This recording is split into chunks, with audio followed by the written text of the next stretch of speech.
नमस्कार, मी माधवी नाटेकर परत तुमच्या भेटीला आले. आज आपण विचार करणार आहोत माता तू दुःख हारिणी शुभक शुभ कल्याणिनी ह्या शीर्षकाखाली आपण आज विचार करणार आहोत चैत्र गौरीचा. गौर हा शब्द आपण किती वेळा वापरतो, पण या देवीचे नाव का झाले किंवा या नावाचा अर्थ काय आहे असे कधी पण माझ्या मनात आले नाही. कालीमा असा उल्लेख आला की बंगालचा कालीमातेचा उत्सव आठवतो. ती देवीची चमकती भव्य मूर्ती आठवते.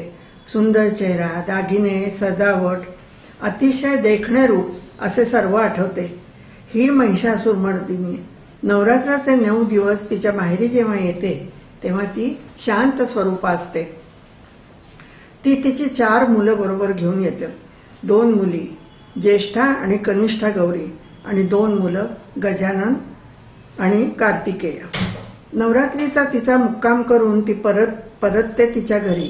ही जगज्जननी, जगतमाता, अंबिका, काली तुही है, दुर्गा तुही. तर ही काली म्हणजेच गौरी. हिच्या रंगामुळे ही जेव्हा शंकराकडे जाते तेव्हा तिच्याकडे शंकराचे दुर्लक्ष होते. ते तिच्या या काळ्या रंगामुळेच होते. म्हणून ती ब्रह्मदेवाला प्रसन्न करण्यासाठी उग्र तप करते आणि चमकणारा दुधासारखा पांढरा रंग वर म्हणून मागते.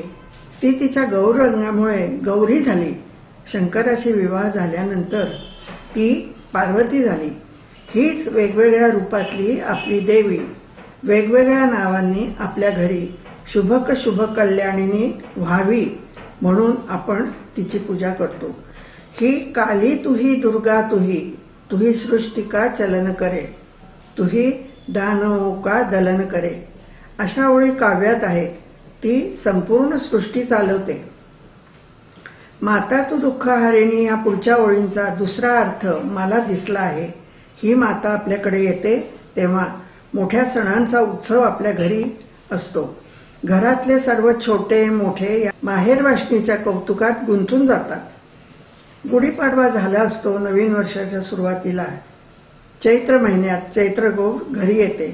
सर्वात जास्त मुक्काम करणारी माहेरवाशीण महिनाभर हिचा मुक्काम असतो. हिच्यासाठी झोपाळा महत्वाचा आहे. पानगळ संपवून फांद्यावर नवपालवी चमकत असते. निसर्गात नवनिर्मितीचा उत्सव सुरू होतो आणि चैत्रगौरीचे आगमन होते. लग्नानंतर वधू तिच्या सासरी जाताना तिने तिच्याबरोबर नेलेली अन्नपूर्णा हीच ह्या पूजेची मानकरी आहे. लग्नापूर्वी नवरी गौरीह पूजते. ती देवी लग्नानंतर वर वधूसह त्याच्या घरी नेतो. ती अन्नपूर्णा चैत्रात माहेरी आलेली देवी आहे. उन्हाळ्याची सुरुवात होते. आंबा मोहरून येतो. त्याचा दरवळ 4 दिशांना व्यापून राहतो. कोकिळेचे कुंजन सुरू होते. सृष्टीत नवचैतन्य दाटून येते. ही उन्हाळ्याची सुरुवात असते. तेव्हाच महाराष्ट्रातल्या प्रचलित चैत्रगौरीचे आगमन होते. या ऋतूमध्ये येणारी फळं, फुलं, कैरी, कलिंगडापासून करता येणारे पदार्थ बनवायचे, खायचे आणि सर्वांना द्यायचे. शरीराला योग्य आणि पोषक आणि आवश्यक फळाफुलांची निर्मिती देवानी ह्या ऋतूत केलेली आहे. उन्हाच्या कडाक्यात घसा थंड करणारे गारपणे, वाळ्याचे पाणी, वाळ्याचे सरबत, अत्तर, पडदे वापरले जातात. पावसाळ्यात पचनाला जड असणारा हरभरा ह्या दिवसात गरजेचा असतो. भिजवलेल्या मोड आलेल्या हरभऱ्याची उसळ, हरभरा डाळीची कैरीची डाळ उन्हाळ्यात आवडीने आणि चवीने खातात आणि तिचा त्रास होत नाही. या दिवसात झाड पांढरे दिसेपर्यंत उमलणारे फूल मोगऱ्याचे, याच्या सुवासाने आनंद निर्मिती होते. शरीराला गारवा पण मिळतो. देवीचा पाळणा मोगऱ्याच्या हारांनी महिनाभर सजवतात. स्त्रियांच्या आणि मुलींच्या डोक्यात या फुलांचे गजरे असतात. माठाच्या गार पाण्यात ही 4 फुलं घालून पिण्याचे पाणी सुगंधित करतात. हळद कुंकवाच्या आराशीत मोगऱ्यांचे फुलं वापरतात.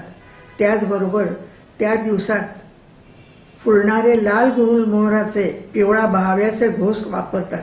देवीच्या नैवेद्याला कैरीचे पन्हे चांदीच्या पेल्यात आणि कैरीची डाळ वाटीत देवीसमोर ठेवतात. आराशीत कैरीचे घोस वापरतात. तोंडाला पाणी सुटते ते लोणचे, मेथंबा, कैरी चटणी या दिवसात हवेच. मुलांनी दगड मारायचा, कैऱ्या तोडायच्या, हुंदडत मीठ लावून दुपारी खायच्या.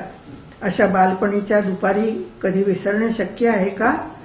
वाढत जाणारा उन्हाळा, अंगाची लाही करणारी दुपार, अशा असह्य उन्हात थंडावा देत प्रसन्नता आणणारे हे पदार्थ आहेत. दिसायला मनमोहक रंगाचे आणि रसदार, चवीला गोड